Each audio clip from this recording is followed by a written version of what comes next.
Bob? Yes, so we welcome Cezar-VE3LYC this evening. Cezar is a noted DXer and contester. He's quite the DXpeditioner. He's active in IOTA, both in promoting it, but also quite active in its administration as well. Take a look at Cezar's QRZ page, and you'll see a host of places he's been. He's really quite the intrepid DXpeditioner.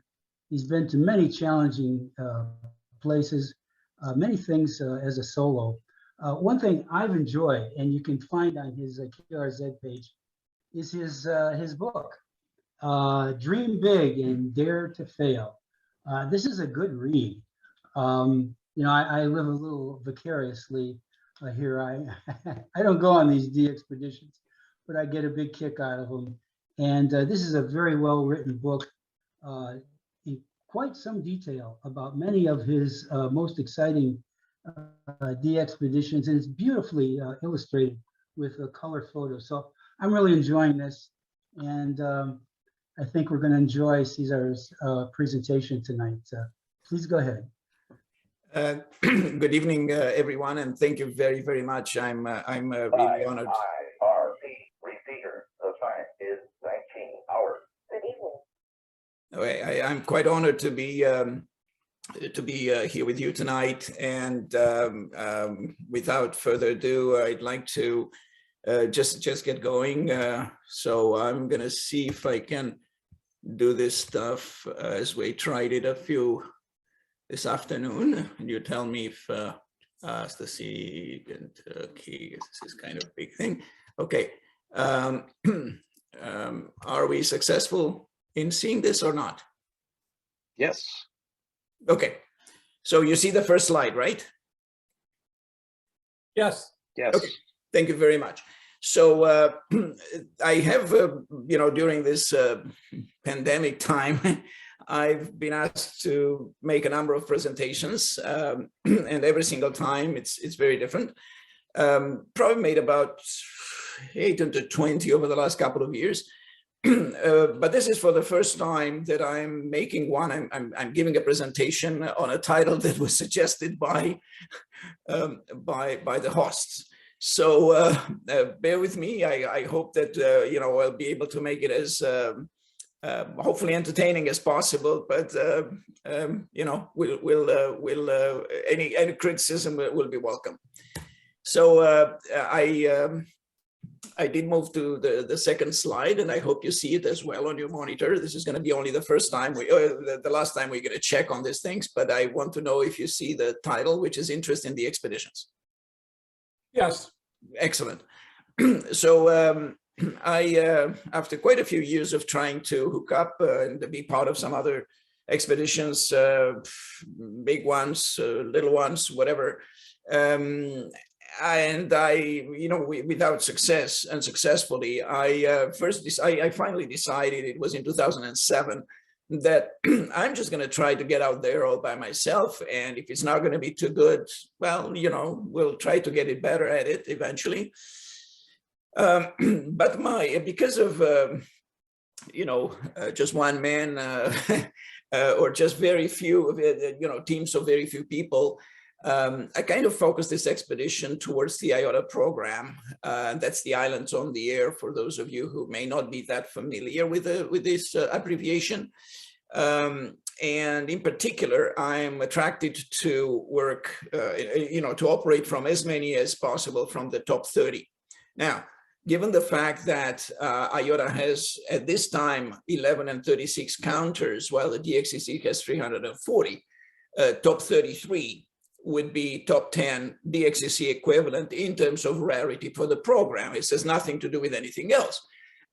But just keep in mind that of this 25 island locations that I have been able to operate from, 19 to solo or with teammates, 19 were in the top 30, which in my humble opinion, it's nothing short of a pretty good track record with rare locations. So I happened to bring 10 new groups on the air for the first time, and 6 of them after a lapse of 21 to almost 30 years, to 20 to 30 years.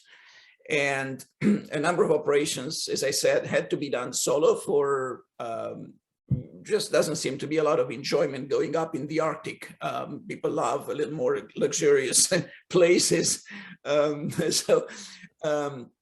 And of course, there's definitely a drive for adventure as far as I'm concerned. But I did plan every single trip based on a pretty careful analysis of all the factors involved. And as you will see, in some cases, there have been quite a number of issues, but this was not short of planning. It's just things come out of nowhere at some point and just have to deal with them as they come.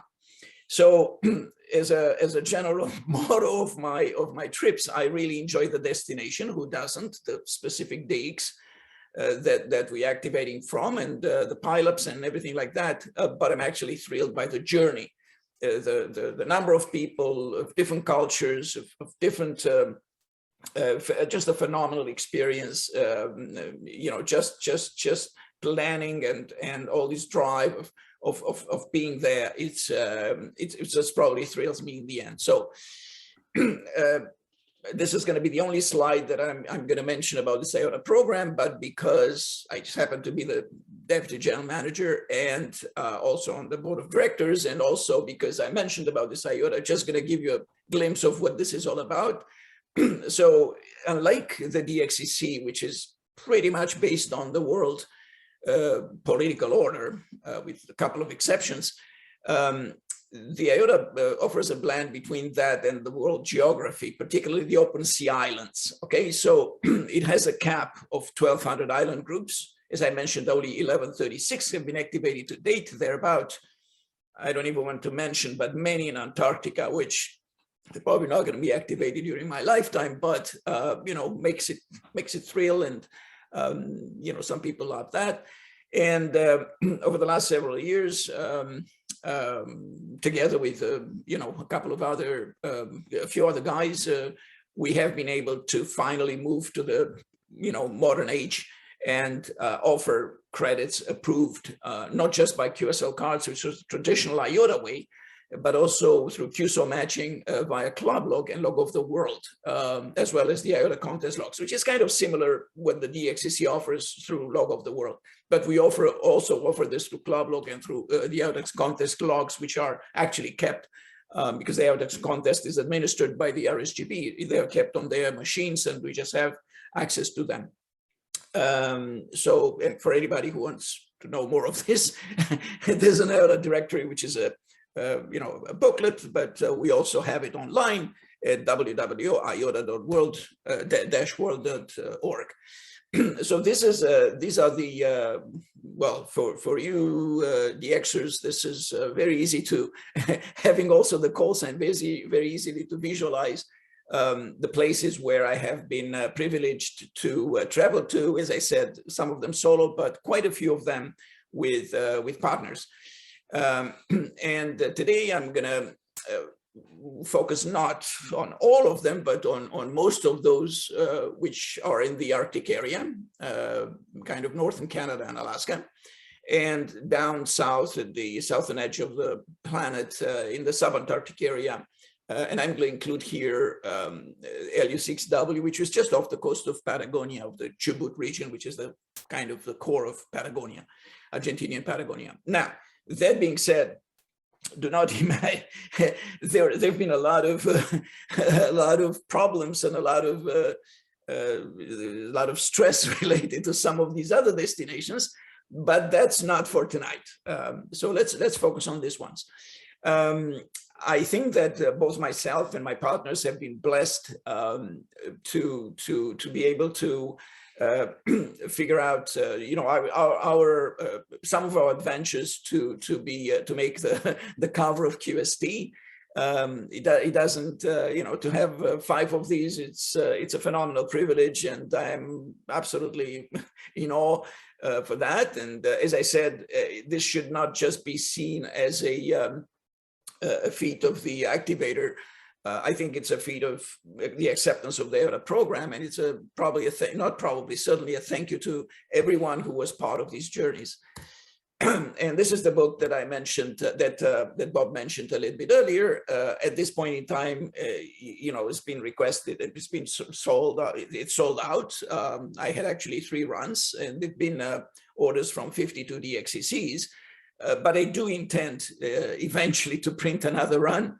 So if anybody is interested, have a look at the website. It's on my on the book website, which is on my my QRZ page, and just drop me a line. And I'm trying to make a list. I have already have a few names there, a few call signs, and eventually later in the year we'll get another print. Now, these are the Arctic operations, the sub-Antarctic operations that I have been part of. I only mentioned the latitude, the northern latitude, which was, kind of extreme. It's getting very close to big problems in terms of propagation, and any geomagnetic storm creates, severe chances of blackouts and things like that. As far as the others are concerned, it's more the logistics and,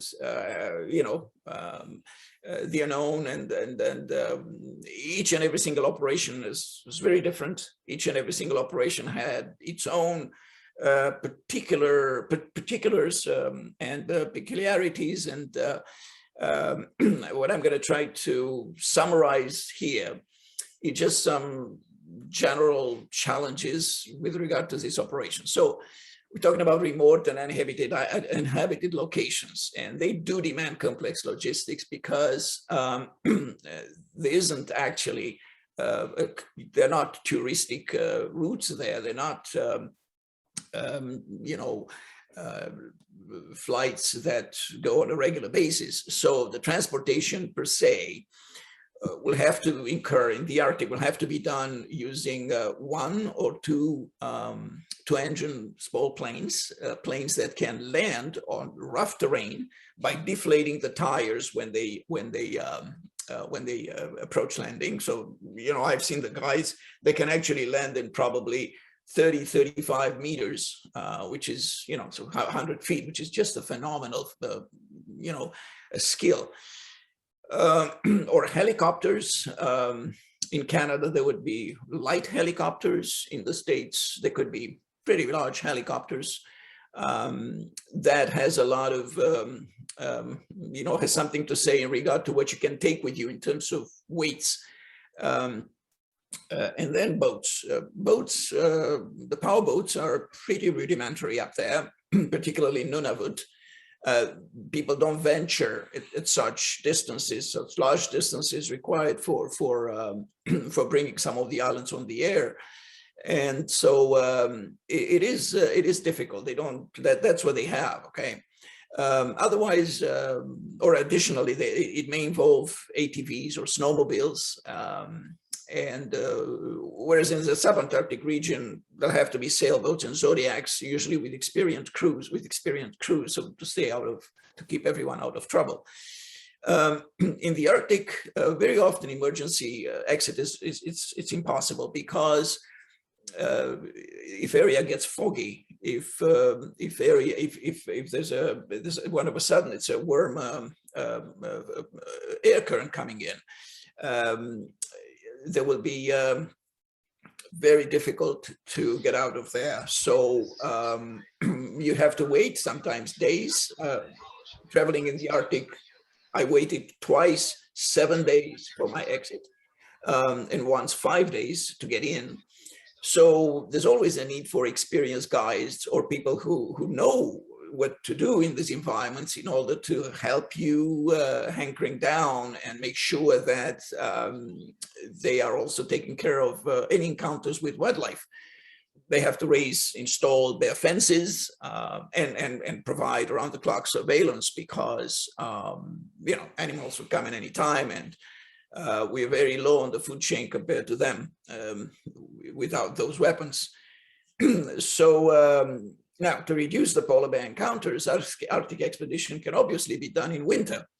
But that means that one has to cope with a cold climate, which may not be the worst, issue, as I'll indicate a little bit later. But also with poor high band propagation, which 8 meters and 160 meters are not really bands for IOTA, particularly when you go up there for a few days. Say 3 to 7 days, even with extended stay due to potential problem with getting in, getting out.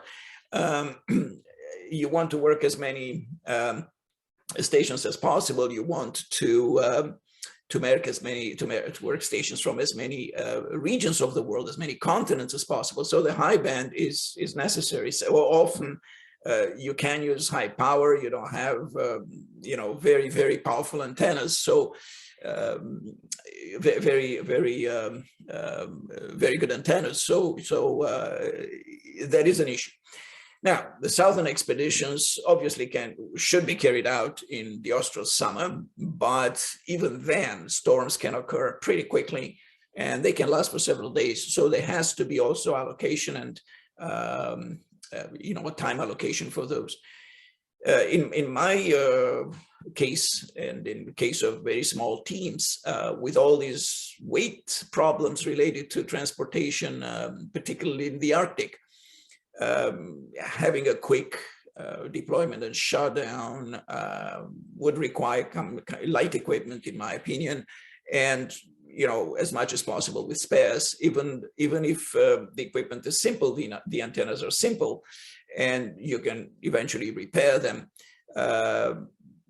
Wind, storms, different things can break them time after time, and so it would be good to have spares. But again, there isn't, we can plan and incorporate as many contingencies as we can, but there's always a trade-off. There's always a compromise. There's a compromise between 1, 2, 3, 5, 10 things, and the result of this compromise, what makes the difference between a successful and a not so successful expedition.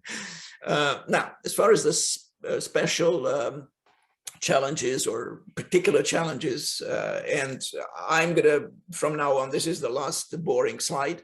Now we're gonna go into showing you quite a few photo slides, and I'll point out in those photos where these conditions have been encountered. But bottom line is that all these 25 expeditions that I've done, of which a little more than half have been in Arctic and Sub-antarctic, come at a total cost, not of myself, of everyone, of the participants, of everything, of $300,000, just to give an idea. So,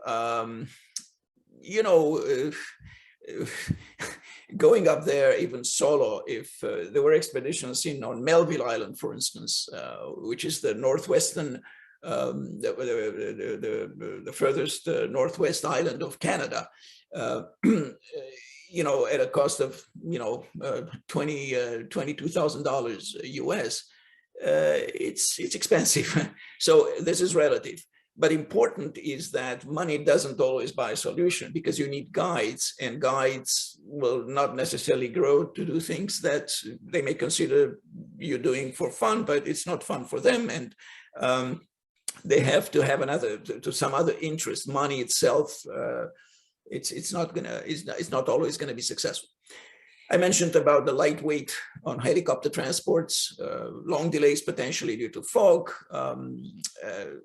Warm weather comes with mosquitoes, black flies, swamps and ravines, difficult terrain, and long journeys on land, whereas winter has a deep cold. But even if you do sled rides, not really driving a snowmobile, it's still easier and quicker access over ice to the area that you want to go. So there has to be some trade-offs, and there has to be, there isn't a perfect scenario for all, Now, I always prepare for contingencies, regardless of the level of experience with extreme situations, because Mother Nature can throw at us extremely, really very unpredictable, unpredictable events.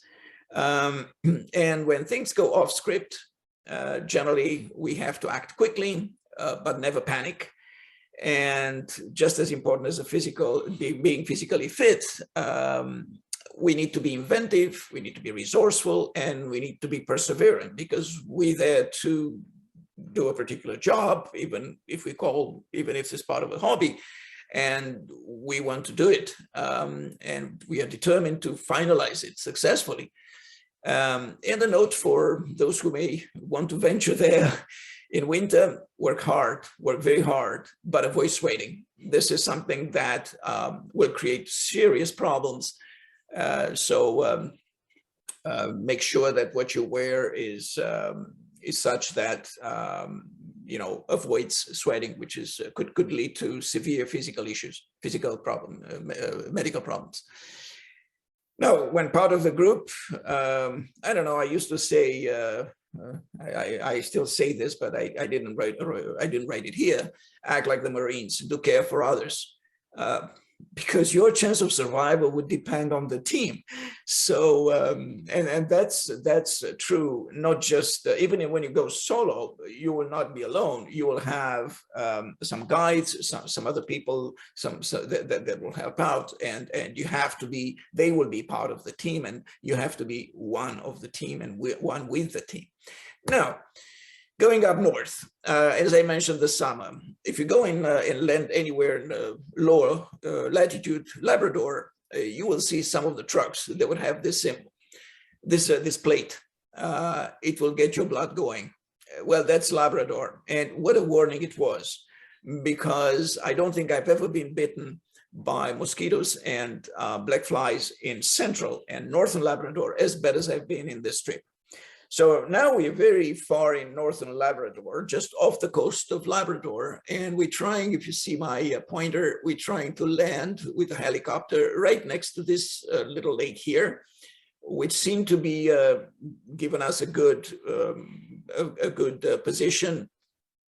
We checked the area from the air for any possible wildlife, and we saw none. And here I am on my on the right hand side of the photo with Ken, G3 Oscar Charlie Alpha, who's just been back from some activation in Africa, and with the pilot, with our guide, who over the next little while, we shared this terrain for a few days. This is our little camp, and because we could only do one helicopter run to put us down, and then several days later would come back to pick us up. There were very limited, materials that we can transport. And because of that, for example, we decided to leave things, well, pretty much the pilot decided to leave things, all our clothes changes. Okay, so we only had the clothes that we had on us, and we stayed in them for 3 days. And among others, we only had one chair for Ken, kind of a little bit older guy at the time. So I operated, as you see, in this position throughout the entire time. And there was not much time to relax other than, getting out, taking a couple of rounds, do some breathing exercises and get back. Now, the interesting thing was that during the nighttime, well, during most of the time, obviously, but particularly at nighttime, our guide and the dogs would make sure that there's no wildlife. But at some point during the day, I think was the second day there, he wanted to take a nap and told me, well, to be, there was no propagation at the time. We were on that period of time, and or maybe just Ken was operating SSB. And as I was touring the area, I noticed some scary sounds coming from the ocean, and I thought it was a bear. The gun was ready. I was just ready to commit, and it wasn't a bear; it was a juvenile caribou, And well, he is just running off, but I rarely had such an adrenaline scare. You know, the adrenaline went very high. I was really, really scared. He was not very far from me, maybe, I don't know, I guess 10 meters, maybe 30 feet, 35 feet up on top of the hill. And that's when I saw this guy. But the scene is just a remarkable reminder that anything can happen, and be prepared for the unexpected. Now, on a different trip to the Arctic, I was in the Ontario National, well, it's called the Ontario Polar Bear National Park, but actually the islands, or most of the islands, vast majority of the islands in Hudson Bay, they belong to the province of Nunavut. So the decision was with the guides to make the trip on with the snowmobiles. They went and prepared the camp ahead of my arrival. But I had to stay on the back of this sled, okay, like this. And this wouldn't have been necessarily a problem because the island was not that far out. So perhaps within 40 minutes, we would have been there, half an hour, 40 minutes. Unfortunately, because the driver lost the original track, it took about 2-3 hours. Then he had to come back because we just still couldn't find this. And then the whole trip, I think, took something like 5 hours. And as it's interesting to notice, the Hudson Bay, the ice on the Hudson Bay, it's not even because of the effect of tides, the tidal effect. The ice breaks here and there, now and then, and creates this mounds. So here, this is the edge of the land. And this is this is the Hudson Bay. So going over Hudson Bay, crossing Hudson Bay, it's not as easy as you may think. So the sled sort of flies not high, but maybe 20-30 centimeters, and when it hits the ground, you feel like you're in a terrible shape. So after doing this for 5 hours, you just don't want to operate. But I had to operate because there's nothing else to do there. And, I was on a mission, and the mission was to bring that particular island on the air, and was not to, it's nice. This storytelling is nice after the fact to talk about. But at the time, although I was softening up, just like the bombers seem to do sometimes when they attack before the infantry or artillery would go in, whatever, the planes are supposed to drop the bombs and soften things up. Well, I was as softened up as you can imagine after 5 hours of brutal, grueling riding of the back of the sled.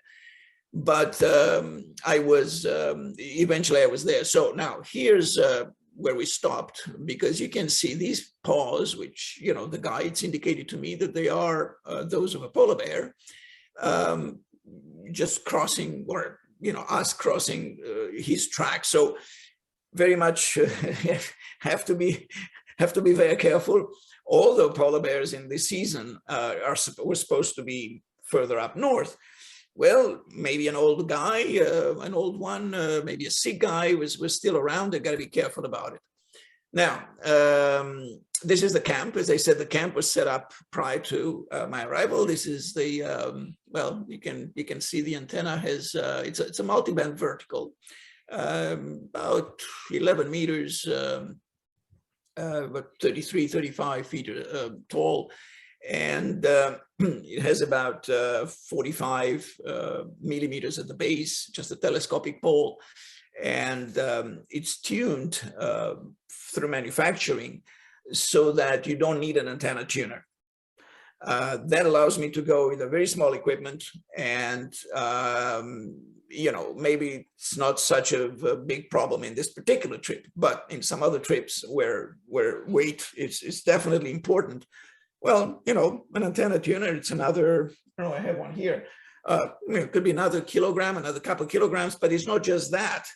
It's a bigger power supply, a bigger this, a bigger that, and all of a sudden we're getting into serious weights. So that's kind of the operating conditions. Now, you see the boots. These are exceptional boots provided by the guides. The temperature was often outside -25, -30°C.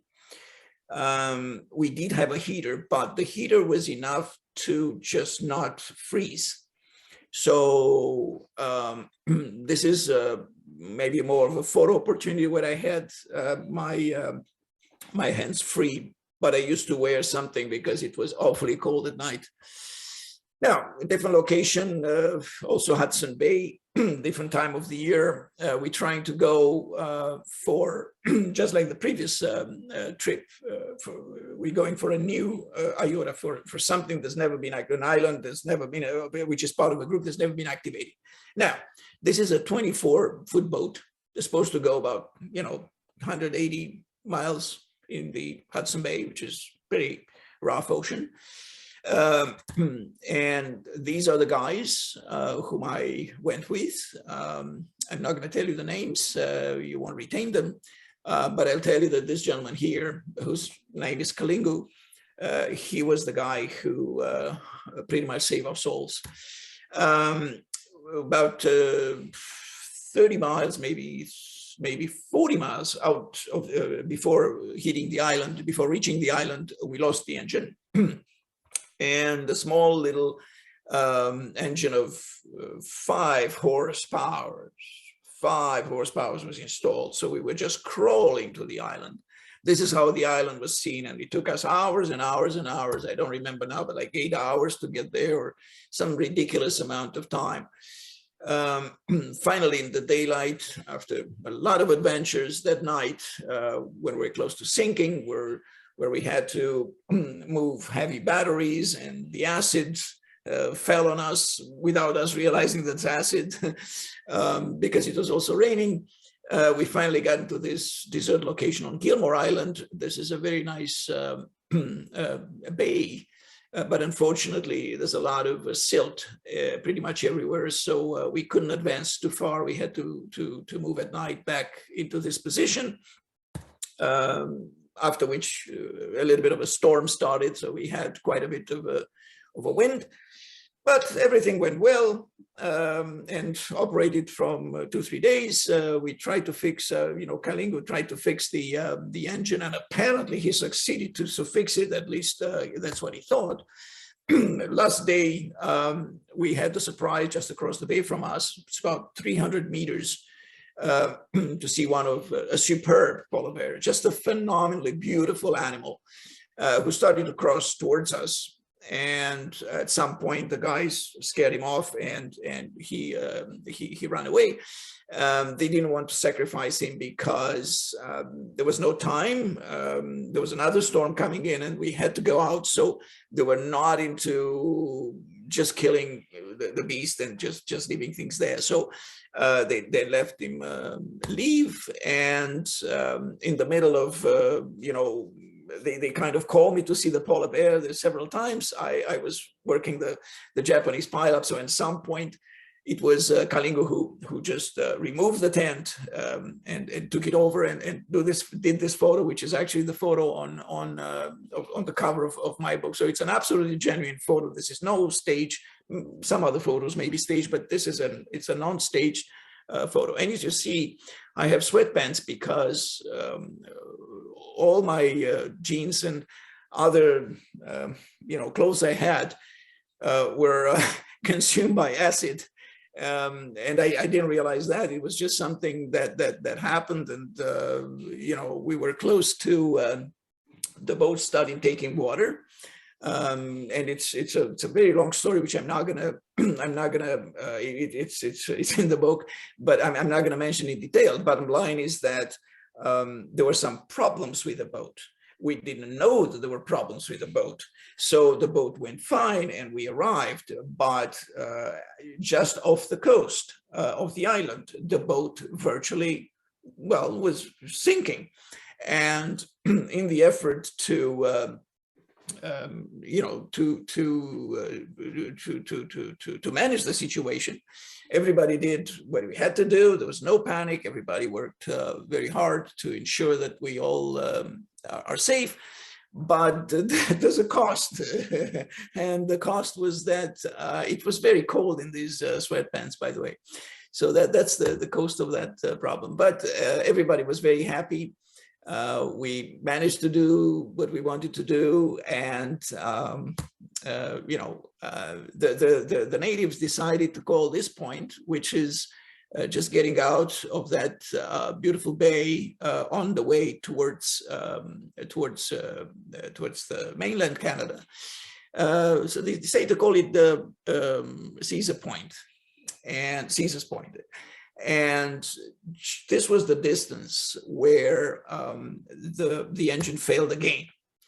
And as we crawled, now we were very close to the island. So with the storm coming in, there was nothing that we could do. And, you know, at some point, you know, the mayor, whom we were in touch with, the mayor of the place on mainland, or the little community on mainland called Puvirnituk, they called the search and rescue, which came from Southern Ontario. Now, in the process, before they did this, at some point, as we sat in our little boat, there was a huge apparent explosion, and something, a yellowish dust everywhere, dense, suffocating us. Well, inside this door, there was a bag very full with fire retardant. And we didn't realize that. Somebody pressed too hard. The bag exploded. And, you know, I actually thought that we sinking, something happened, you know, this fire over here. So, but everybody kept this calm. In the end, we realized what the problem was. And, you know, things, you know, we continue our route slowly with the 5 horsepower until the midpoint, where we met with a boat that came to save us from the mainland. So we transferred everyone except one of the crew remained on that boat. You know, you can see the Hercules, the C-300 Hercules, you know, taking rounds around us for as long, for probably about an hour and a half, until we reached close to the mainland. And then, you know, they left, and we were surrounded by the local boats, you know, who came to welcome us back. And now I mentioned that up north, these are the ravines and the difficult terrain that ATVs would have to go on. They'll be slow, they'll be difficult, sometimes crossing some of these creeks or rivers. It's quite a perilous thing, apart from the fact that it's just so many mosquitoes that it's difficult to imagine. But it's just, you know, you need to have experienced guys, and you need to do makeshift bridges to be able to cross them with ATVs. Now, there's no such a problem in winter. Everything is ice solid. Temperature would be roughly, as I said, -25 to 30, -30 you see. So there's nothing to worry about. And this, you know, the snowmobiles go very nice on ice. So therefore, it's attractive to try to operate from some areas, particularly those with serious wildlife dangers during winter. You have to be very well dressed. But if the engine doesn't work and the snowmobile cannot operate, and you have to spend 7 hours outside without reaching the destination, you have to come back. You have to do a number of things: fix the snowmobile, or take another one, and then go back at night. Now, I can imagine how come that there's still a little bit of light here, but I guess these cameras are quite smart these days. Bottom line is that, you know, at night you don't see that well, and you can easily end up in situations like this, which will take a long time to get out of. And eventually, after you drive for 9 or 10 hours, and you put up the tent, you are in a really, really stormy situation. So you have to be prepared for such cases. Now, the tent was pretty well built, but the snow was no. You see, there's a lot of snow inside, pushed, you know, and it. The antenna broke because of the ice deposits, and the wind was very, very powerful. And pretty much all night, I tried to run it at this height. I'm saying this because I was still able to work from there at night, Japan, Europe, and quite a few stations from Japan. But eventually it had to be fixed. It's not easy to fix. You have to improvise. And if you fix it, it would look something like this. Okay, you can see the damaged parts here. Now, unfortunately, the guide had some other issues, and he wanted to solve them. He wanted to send a replacement. The replacement never came. And for the next 3 days and 3 nights, I was alone in the middle of nowhere. I'm not very skilled. I had a weapon, but it's a very long story. I launched an SOS. It's been an exceptional, a very, very adventurous trip. The cause of this was that a very, very warm air came in, which melted a lot of the snow, a lot of the ice. And particularly melting the ice, you know, snowmobiles don't go well on melted snow. They only go well on ice. And so finally, there was, you can see, Hudson Bay. Yeah. You see Hudson Bay? Go ahead. Yeah. So you can see Hudson Bay in the distance, and you can see the top of the island here from the air. So in the end, after so many days, they managed to reach me with a sled through a snowmobile. It took them 22 hours to get to me and 24 hours to go back. Whereas for me, I had the plane that they were able to provide, and it took me half an hour to go back. So it was you know, I was in a luxury situation compared to them. Other things up north are beautiful places sometimes. Fortunately, this very interesting stone church is no longer standing. They was taken down because they were afraid that, you know, it's a danger for public.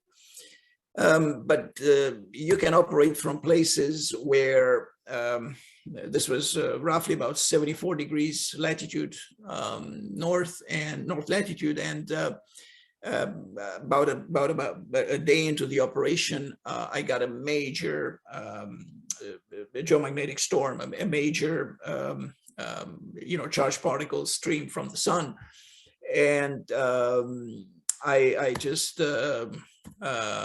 you know, there's nothing I could do. So I quit. This is the place. You can see the name of this island. It's Logistical.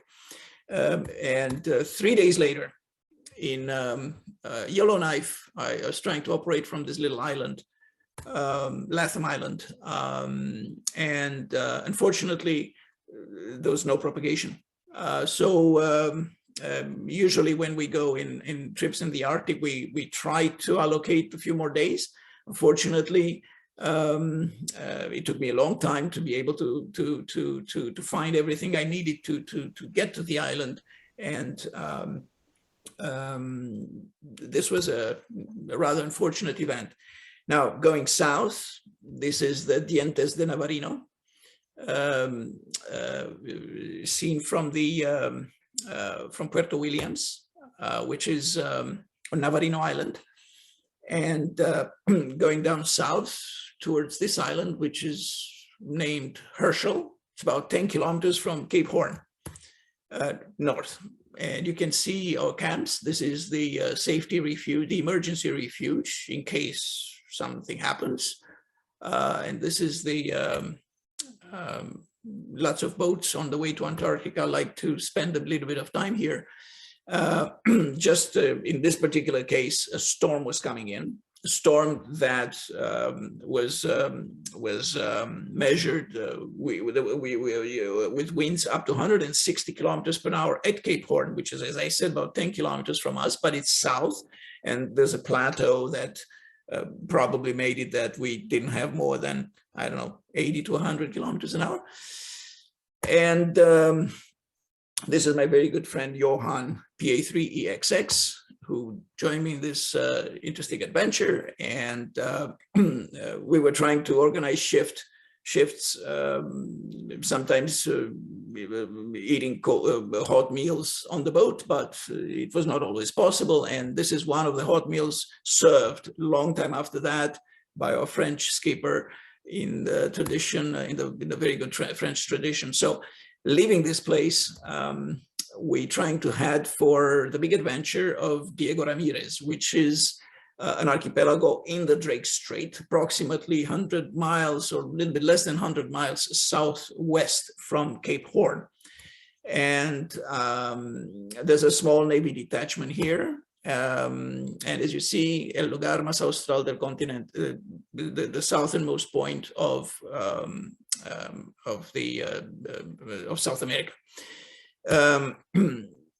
All the equipment went up to the Navy camp. What we intended to do and what we did, we placed the antenna right on top of these water cisterns. One of them was water cistern, the other one was a fuel cistern, and unfortunately there was a tremendous noise. We couldn't operate from under those noise. It was like S8, S9 level noise. And the guys were very nice. They allowed us to shut down every single fridge, every single TV, every single, even the generator, the main generator. But probably there was something related to the station tracking, the radar station. And we couldn't stop that because we were told that if they'll stop this, then the Navy will be, the Air Force will be there in no time. So we had to go back down on the beach. And this is where we nested our tent. At night, the water would come just about here, kind of in between when the flux would come in. Our pole would be in the water, but we will be still a good distance between the tent and the water.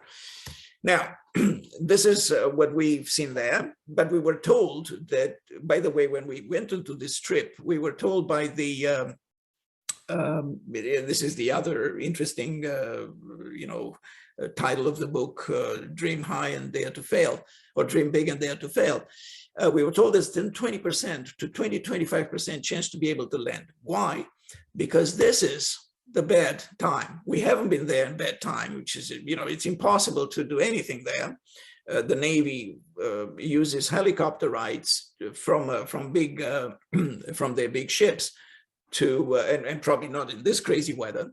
But we were told by the Navy detachments that the Navy detachment people that if we'll come there 20 more times, we may not find the weather we found.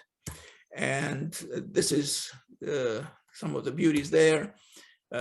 These caracara or austral vultures, they were extremely smart, or we believe them they are smart, because they were picking on our ropes that had played the role of guy wires, the radials, and the antennas would fall repeatedly. And because we didn't know at night what to fix it with, we'd fix it with animal bones from the animal feasts taking place there. But anyway, we finally did the mission. So just to give an example of ingenuity and what you may be able to do and what you have to do to render the operation successful. So this is the kind of phenomenally incredible weather that we had, and you know, under this very nice weather, we allowed to, you know, sail the yacht when we were right in the middle of the Beagle Channel, for instance. And this is on the way back, Cook Inlet, from the Cook Inlet going back to Navarino Island. And it was an interesting trip, probably one of the most interesting trips that I've ever had.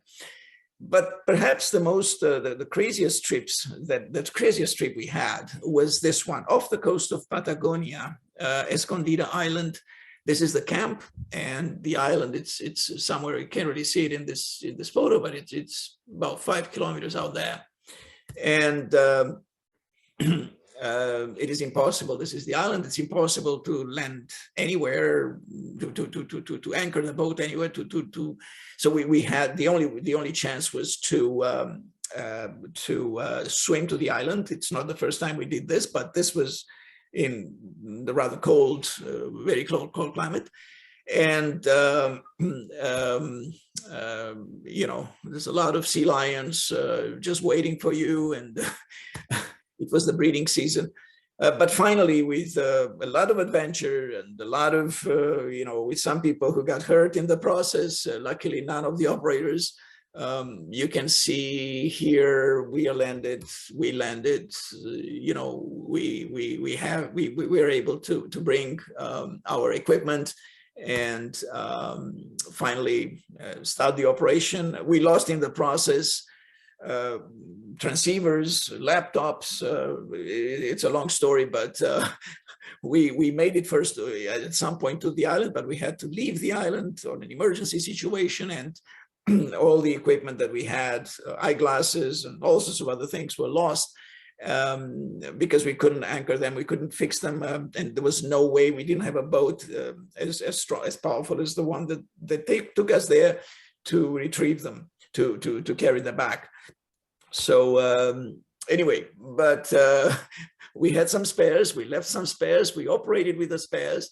And here's Johan and our good friend Alex, LU5 Whiskey, a famous contester out of Argentina. We made it through this you know, through this adventure. Bringing things down was you know, was an interesting thing. Back north, you can see that, well, I'm operating from, this is the hamlet of Nunavut, probably around 73, 74 degrees north. And this is the place where I operated from, which is the logistical center in up north, the Canadian Logistical Center, administered by the Canadian military. For research, for anything. And I was allowed to put a small tent and to put the antenna for just the night behind this steel building. I'm late for this meeting. Couldn't operate inside. And anyway, from there went to Melville Island. It's about $10,000 one trip there and back. I mean, the plane has to come back. And one of the trips was taken, well, I paid for one trip. And for the second trip, when they came to pick me up, they also picked up some of the researchers at the camp that I was, and they allowed me to be on the plane, luckily at no charge. So now the problem here is that I was here for about a week, and we had some serious problems with gas because the guys left the local camp that allowed me to join them for the time. They decided that they noticed that they have water and gas, and you know, it took a very long and interesting, imaginative way to finding to being able to have enough quantity, enough gas, so that I can continue my operation, because obviously their locations were priority. But you can see these are the sleeping tents with the bare fence, and I was allowed in the last day to operate from the main tent, from the administration tent. And just before, just minutes before, the plane came to pick us up with a few delays, I think 1 or 2 days of a delay, just because of the fog weathers and things like that. A polar bear came. The distance to our camp is about 700 meters estimated, maybe 650, 700 meters, but went away. And kind of moving along, now we're going back to Antipodes. I think that some of you might have worked Zulu Lima 9 Alpha. It was a few days of a trip on the Antipodes Island. Landing is quite precarious, but if the weather's good, you can land on these. You can come with the Zodiac and land on these rocks. It's a volcanic island, just like Bolans here is a part of a volcanic island as well. Very high grass. So we're talking about up to 2 meters of, I'm not that tall, but you can see that there's very, very tall grass, and it's difficult to install anything on it, any antennas or anything like that. It's a little bit of a challenge, but we have 2 antennas installed, 2 simple multiband dipoles. And the reason of this photo is to show you what happened about a year earlier. There was a major landslide.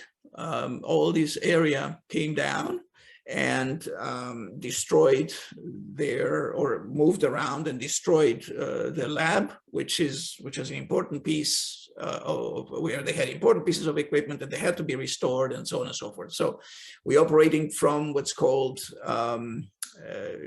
something that was built in the early 19th century, in the early 20th century. It's a castaway depot. So we got the permission, exceptional permission. We weren't doing anything else here. So, it's a non-heated area. So it was pretty cold at night. So I'm here with Stan, Bob, KD1 Charlie Tango. Stan is SQ. His call sign used to be Sierra Quebec 8 X-ray. And this is Craig VK9 Charlie Echo. Very, very good SSB operator. And yes, it was very, very cold at night. The night shift we were probably underprepared for that. And that's the Antipodes hut, close to 50 degrees south. Needless to say, we had that type of weather, 4 seasons in a day, with snow that eventually melted, and rain, and sun, and so on and so forth. And this is what happened during the storm. The surf is very large, so it's difficult to land. But if you wait, then eventually the weather will come back to be decent again. And now in this particular case, when we took off, we missed the low tide. So it was high tide. So that entire area that I showed you earlier is now full with water, but didn't really matter. I mean, just the last day we just left. And I'm approaching, there was a couple of trips in Alaska. This is one of the northernmost island of Alaska. It's just north of Barrow, which I'm sure you're familiar with. The name of the island is Cooper. And we had this apparently protective fence, which actually we didn't realize it was not working. It was a solar, well, you can see here some kind of whenever the government, that seems to me to be a very important windmill and solar panels. The problem with solar panels is that you have to, as the sun goes round, you have to move them quite frequently, and the other guys had other things to do, obviously. So you got to be careful. It was also outside of the bare fence. Not the bare fence; it's bulletproof, but you still have to have a gun. And you see, you have to move those And when it's windy, it's a little bit challenging to move the antennas, but, and it was definitely the coldest. This was an unheated area. It was done in the summer, actually early fall. Yes, the summer, I think, was the month of August, but it was one of the coldest times I've ever had, despite the fact that the temperature was probably just around zero, maybe a few degrees minus. I had a terrible cold. Why? Well, in particular, because I wanted to check the propagation at night every half hour. And I decided that I'm not going to just stay in the sleeping bag, but I'm going to stay dressed and I'm going to get out for a few minutes every now and then. And indeed, I woke up every half hour. Unfortunately, the propagation during those times was bad because of the solar storm, the charged particles that hit the planet. So I only made contacts in a CW, and I think overall probably about 1,800 contacts in about a week, just to give an idea. Anyway, so say goodbye to this, and we travel now to another place up north, this time in winter. Little Diomede, which is the westernmost point of the United States. It's right in the middle of the Bering Strait. This is in Alaska, and this is the home of Ramon Alpha Lima 7X Ray, who came here from Puerto Rico some 50 years earlier and got in love with this area, and helped me logistically to find a place, to find a spot on the local helicopters that would go every now and then between mainland and the island, the Little Diomede. So this is the island as we flew towards it. It's unbelievable that with this tiny little camera that I had, I can take such a nice photo. But on the opposite of this island, you see the little hamlet of Diomede. And as we come down, you see this hill, which is right in front of me, in front of the propagation with North America. And just across, probably about, if I remember correctly, about 2.5, 3 kilometers, for about 1.5 miles, is a big Diomede, which, in between these two is the international date line, and this belongs to Russia. There was an expedition from that particular IOTA some years earlier. So I operated from the mechanical room of the local school, where they had 4 furnaces running simultaneously, and it was an incredible acoustic noise. No problem picking any electrical noise, but it was a terrible acoustic noise. However, with the headphones wasn't that bad, particularly if you pay attention to who's calling. And that's the amount of snow, the largest snow these people have seen in their lives. And the wind, well, there's always wind in the Bering Strait, so you got to be prepared for it. So I had some ski goggles, otherwise you feel like thousands and thousands of needles punching you all the time. So I did an attempt with one of the local teachers to climb the hill, to go right on top of the mountain, to have an open propagation to US. But unfortunately, we are unable to do it. It was too icy, we didn't have the proper equipment and probably the proper skills to attack this. And this is the final photo of my presentation. And that's of a native on Little Diomede, waiting hours and hours and hours in this position for what it was he was chasing. I think he was looking for some seals.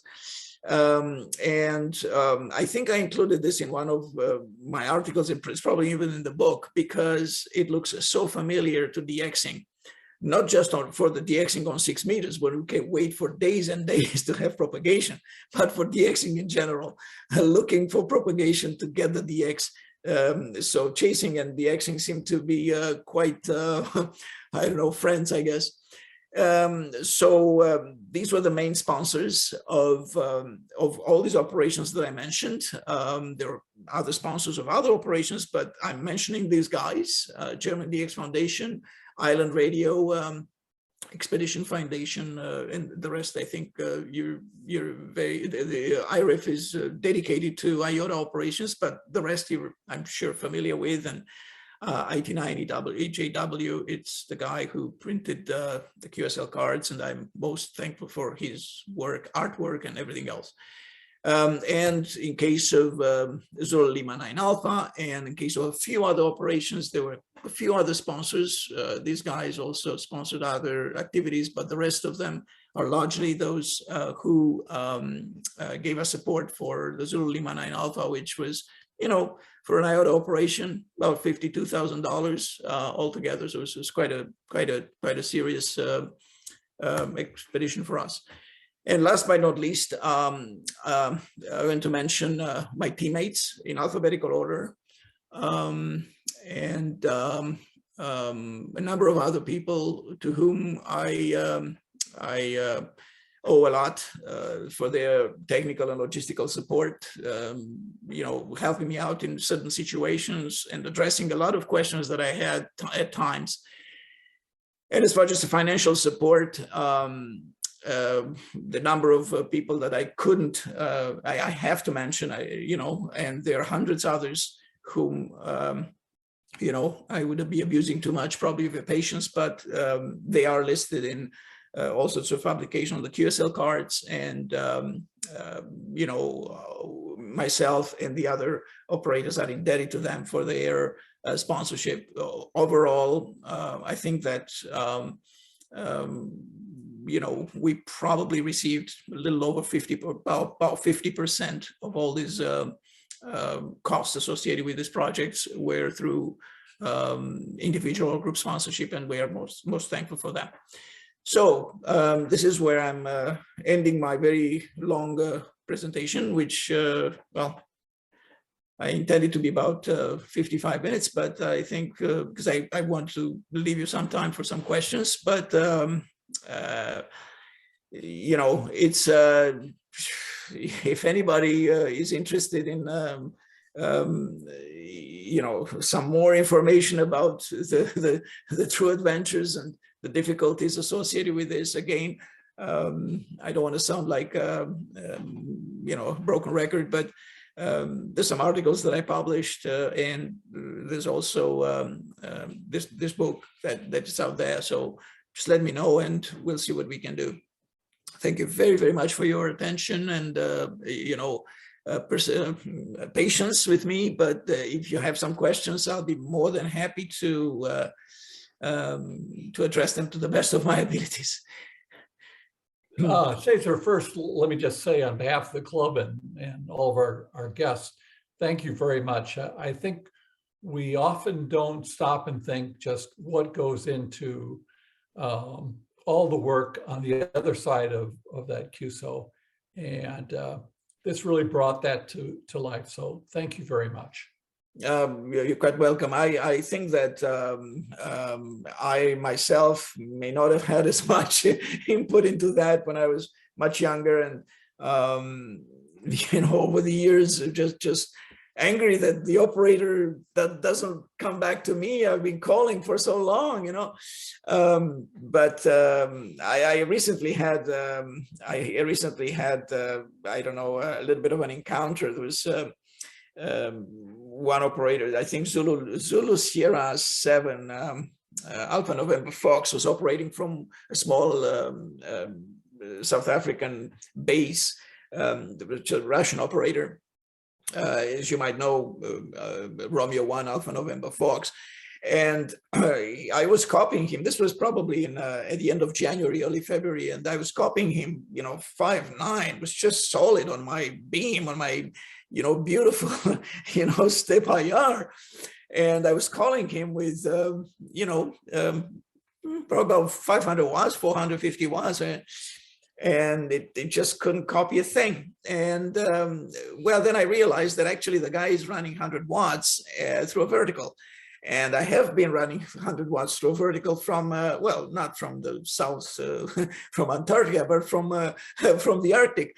And I know that, the noise level is so high on that vertical that there's just no way you're going to copy 450 watts, So then I kind of slow down. Instead of transmitting somewhat fast, I transmitted, and finally I triggered his attention. And I remember how finally I made the contact, but it was difficult for him. He was very challenging, apparently, between Lima Yankee Charlie, Lima Charlie Yankee, Lima Charlie, and so on and so forth. Finally got my call sign, and I think after about 6 rounds and 5 or 6 rounds, and then a few minutes later I got an email. So Oleg, Cezar, I'm sorry. I mean, I just didn't realize it was you.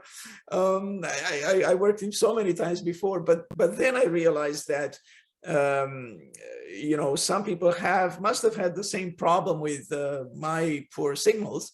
This is why going in this operation in 3 Yankee 0 Japan from Bouvet, we want to be far from that situation. We want to be able to easily copy pretty much everybody who's calling, and there's tons of equipment and there's tons of antennas and very experienced people able to, we have spares of everything. But again, you have to know, so after I had the contact, there were some guys who were calling him so fast. This was just impossible at over 30 words per minute for the guy to decipher anything, probably with a polar flutter and whatever else he had. Yeah, I think the chasers need also to pay a little bit of attention, or otherwise they will be there staying there and calling till the end of time. They're still not going to make the contact eventually. They may not make the contact. So I don't know. It's just one of those observations, I guess. So does anyone else have questions for Cezar? Yeah, Cezar, it was a pleasure to work you from ZL9A. Thank you for that. Is that island a nature preserve? And how did you get permission?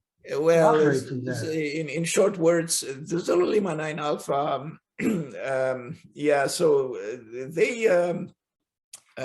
had a project at the time to eradicate a mouse eradication program, and there was a Navy,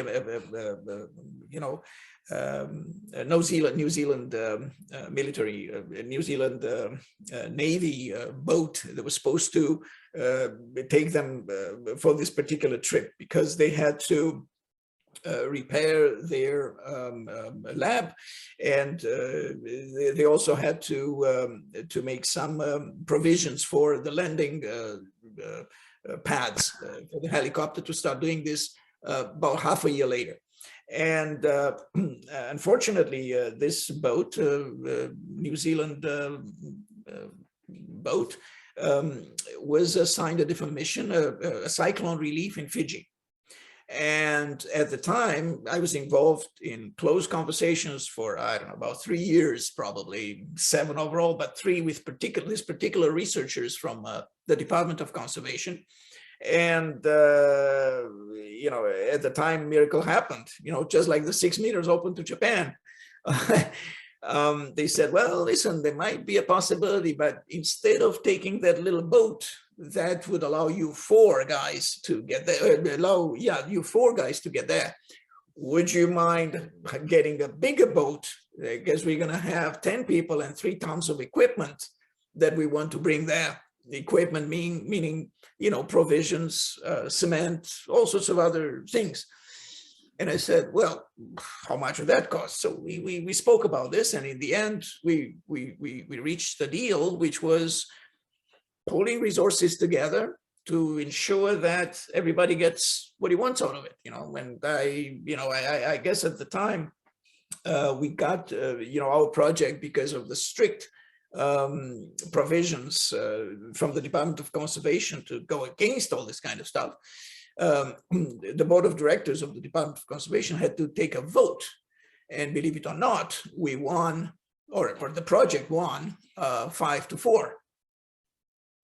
So there was not really a huge celebration, but it was enough for us, you know, and probably 1 or 2 guys moved. The new people coming in, as you know, they have now a different government in New Zealand. And, you know, the rest of the story, activities to Zulu Lima 9, even Zulu Lima 8 are put on hold. Okay. So at the time, I remember that the Department of Conservation required us to make sure that we do a project that will satisfy the demand. Well, at the time was IOTA mainly, for some 20 years, because they wouldn't see themselves giving green light to another project sooner. Now, I don't know about that. And I thought that based on the successful operation where everybody got a little bit of everything, you know, got a little bit about of whatever they wanted to from this, we could do another one, or not just us, but the ham radio world could do another one. Unfortunately, I guess people changed, and some of these people who are now in charge are just not interested in I don't know, promoting projects such as those that amateur radio world would like to see. But we were lucky, and you know, the rest is history. So I guess we were just at the right time in the right place, hovering there for, you know, and when the opportunity occurred, we jumped on it. So yeah, it seemed expensive at the time. But as a matter of fact, Zulu Lima 9 Alpha was the best finance. It was the project with the best finance of all the projects that I ever had. Out of the $52,000, which is the cost of the project for, you know, altogether for the 4 participants, we have been able to receive approximately $30,000. No, sorry, approximately $32,000. So that was well and above what we've expected, and we can be thankful to everybody who, despite the fact that we didn't run 6 meters, 160, 80 meters, digital modes, and so on and so forth. I guess first of all the IOTA world, and then some of the bigger guns in the larger hobby, you know. So this is an interesting project, and we're very thankful for their support, for sure. Yeah, I think that you know, well, I think that a lot of projects, unfortunately, the last couple of years been a little bit of a drought, but generally speaking, and we hope we will be able to come back after all this stuff. When I'm talking it's amateur radio, the amateur radio world. But I think there's a general concept. There's probably a lot of projects which, you know, one way or another, they kind of drawn at the same resources, and perhaps this is one of the reasons why. There might be others for sure, but it's one of the reasons why, you know, these IOTA projects are, you know, obviously a little bit of a, I don't know if the right word is Cinderella, or a little bit of the you know, the little brother of the very little brother of the very big, you know, the expeditioning. But as I was trying to tell a friend of mine, it could be very challenging sometimes to do even less remote operations. You know, islands, there's some islands just off the coast of California. I think White Rock is one of them, which it's a paradise for scuba divers, but you know, you can't operate. You have to, when you operate, you'll be partly in the water. So and to get there, you have to get wet. It's just not possible otherwise. So yeah, I guess it's some people are interested in these things for one reason or another, and it doesn't mean that we not support and we are not encouraging the big expeditions. I mean, everybody's waiting for Crozet and Bouvet, number 3, number 2, on the DXCC list, and we're very fortunate. I'm talking on behalf of so as part of the Bouvet team, I am the I guess the safety lead. There are all sorts of other guys who are, their technical skills are fantastic, and we also have a medical lead. We have 2 doctors with us, but we also did a very careful, hazard and risk assessment of all our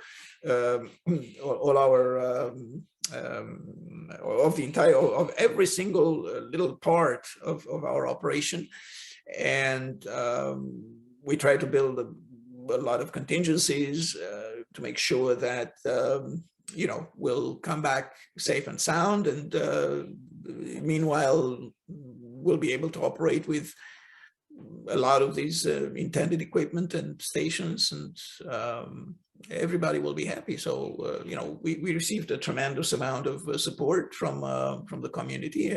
I think we blessed, and we have to we have to have a good show. I don't know how to say it clearer than this. So nobody's taken things lightly.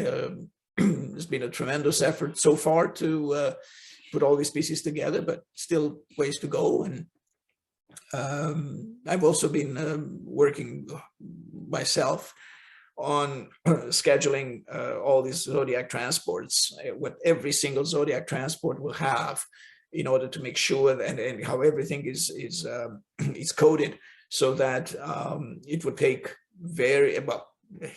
as little time as possible to load each Zodiac, then hopefully the weather being good, transport it, unload it, come back, load it the next, and so on and so forth. So we try to minimize the dead times in hope that that would allow us sufficient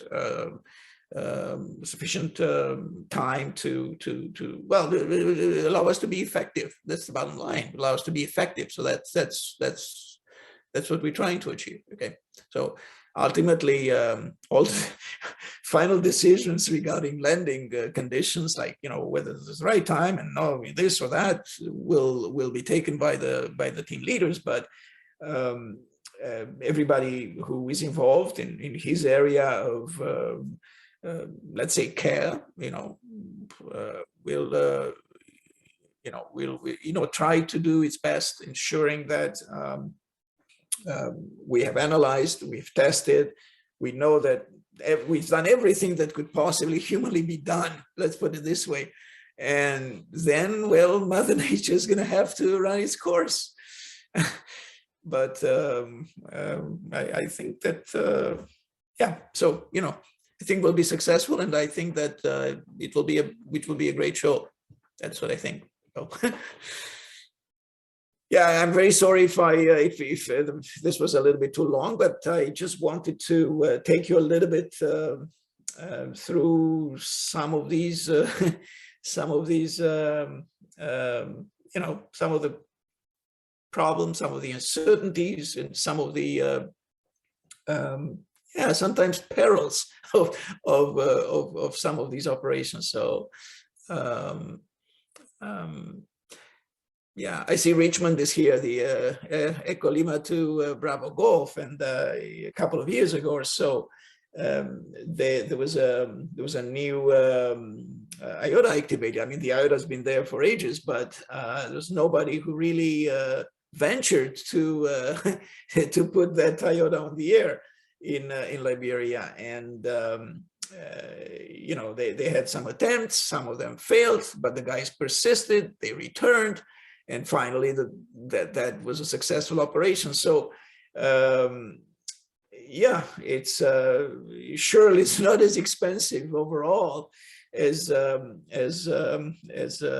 you know, some of these you know, very costly operations. But if you're talking about the operators may have only 1 week at their disposal, and if anything happens and they cannot get there, then they'll have to come back. Well, you know, it's anybody's guess. So I think you know, some of these operations require, as I said, a certain level of determination. I don't know. I think that probably a certain grit. You just don't want to give up, and you don't want to do anything stupid. You don't want to do anything crazy. This is why you do your homework, you do your hazard and risk analysis, you build the contingencies, and then if something happens that's not quite, I mentioned off script, it's not quite as you scripted it. It's not exactly that. It's something different. Well, you already have educated estimates. You have educated, you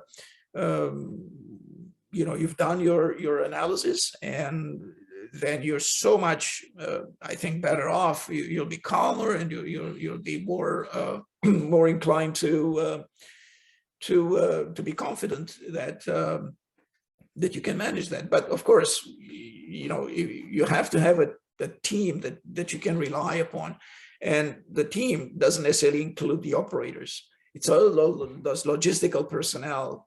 And as you noticed in my thank you statements, I only included the hams. But there's a lot of guys, and sometimes they are the salt and pepper of these operations. So yeah, you know, I'm unfortunately, I had a very busy professional life, and it was only later, well, my career didn't quite allow me to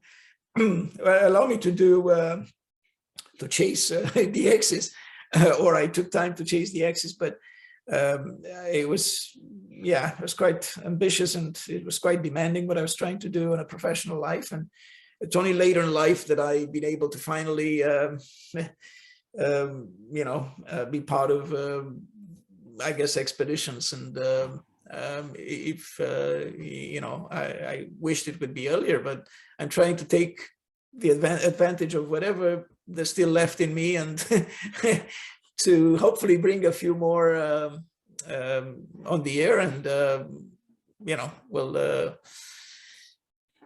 right now the next project is Bouvet, right? So it's a very ambitious project.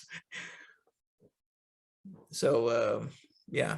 So any more questions? If you gentlemen have any, don't hesitate. I'm, but if you don't have them now, do not hesitate to email me.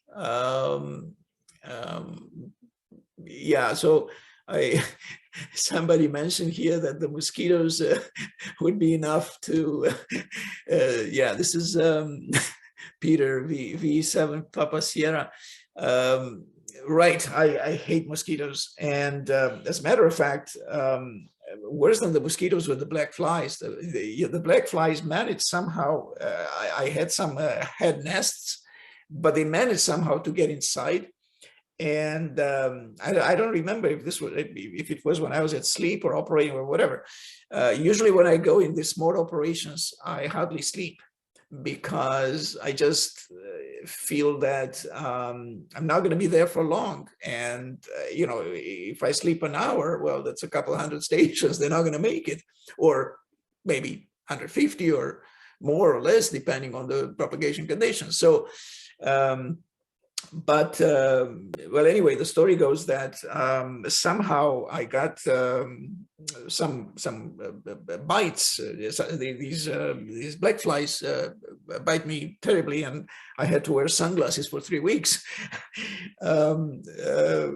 You know, because eventually the pouches got kind of dark, and they started to reside, but it took a very long time. And even at work, I wasn't really fond of just showing my, I wasn't wearing any eyeglasses back then, but I was wearing inside my office sunglasses, you know, just so that they don't really, nobody can really see those very, you know, inflamed, I guess, pouches kind of thing. Yeah, so I don't like this stuff, but one of my guides, I remember, you know, they forbid us to take any insect repellent, because those insect repellents would have a negative effect on the dog's sense of smell, and they were crucial. These dogs were crucial to ensure that, you know, if anybody enters, if any wildlife enters the perimeter, they would start showing sign of. So obviously the bites were just, you know, and at some point I asked the guide, I said, what do you do? I mean, forget about me. I'm not used to this, but what do you do? Well, you know, you got to toughen up. So that's the simple answer, you know. You just have to do, you have to forget that there's any mosquitoes in this world. That's the only way to survive. I know it sounds stupid, but because it actually, it was very hard, but you just have to think of the pileup and just put your mind at ease, you know. It's not that they're not going to bite you, they'll bite you, and, you know, but for the moment, you're just not going to pay attention to that. You're going to pay attention to the station you'll be copying. So that's just all. But you know, it's yeah. So if anybody wishes to chat more of anything related to IOTA, I'm always available. As I said, it doesn't have to be. I see that Paul and Peg are here, K9OT and KB9LIE, who are fervent IOTA chasers, but not everybody is, and it's okay. Nobody's perfect. Sorry about the joke. But so it happens that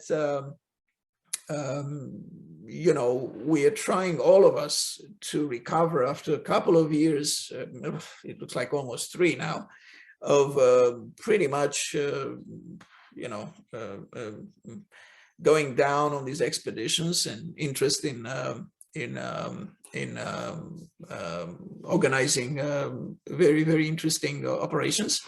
So as we come back, I think, and I'm sure that we will, as a community, we will, these things will pick up. And you know, if you copy some crazy or unusual call sign that looks kind of weird, I would say work. There might be a story attached to it, you know. So don't, you know, maybe the story would be more interesting than the chase, actually. So yeah. Cesar, thanks an awful lot, and please take him up on dropping him a note, and we're all looking forward to great things to come out of Bouvet. And with your experience and with your help and your dedication and kind of the zen that you're able to get into to ignore polar bears and mosquitoes and keep working those contacts, it's going to be great. So yeah, so sometimes we are a little bit. There's always been a spirit of adventure in me ever since I was like when I was in my high school. I was part of a speleological group, so that's the science of caves. Okay. And well, we were not that much into the science back then. Of course, we were very young and had other things to do. But during the summer, we would go to map different caves, and some of those caves were pretty long and crooked. And you know, it was not. You know, you're not allowed to make signs, to put signs on the wall, or to do any painting or anything like that. You just, you know, you had to figure out a way to get in, to get out, to stay out of troubles, to not get flooded and things like that. So there's definitely a little bit of an adventure in all this stuff, but life is precious, and I think we all taken it very, very seriously. We are looking very, very carefully in what we do. We don't try to take a lot of shortcuts, but there's obviously a process of learning, a learning process, okay? So the first time you get in, you know this and this and this and that, but that's all you know, and something else will happen. I remember that after the first few trips in which I had, you know, I've almost sunken off the coast of, you know, in Hudson Bay, then got alone, left by the Inuit in the Arctic, and all sorts of other things like this. I said, well, all my, you know, from a statistical point of view, and math has been, you know, statistics is part of math, and math has been my, you know, one of the strong tools that I've used in my professional life. You know, statistically speaking, it's like, you know, if you flip a coin 100 times, you're pretty much going to get 50-50 head or tail, or head or tail. But if you flip it 5 times or 3 times, who knows, you may just get the same, right? So I thought that all my bad luck expired. I'm done with it. It's somewhat in the Arctic. It's left there, and you know, but life throws different challenges every now and then, and there's always something interesting and something new, and the way in which we adapt to that makes us, I guess, makes the human species. And you know, I'm just one of many, and I'm, you know, I'm just trying to survive, like, actually, in the end. So. And possibly to thrill in our hobby. So anyway, thank you very, very much once again, gentlemen, for having me tonight, and for allowing me to share with you some of these adventures. And I wish you good luck. Enjoy the rest of the summer. Have a very, very enjoyable rest of the summer, and good DXing. Good DXing on 6 meters, and good chase of the Bouvet and the Crozet when they'll show up on the waves, and good luck with everything else. Thank you, Cezar. Thank Take you care. so much.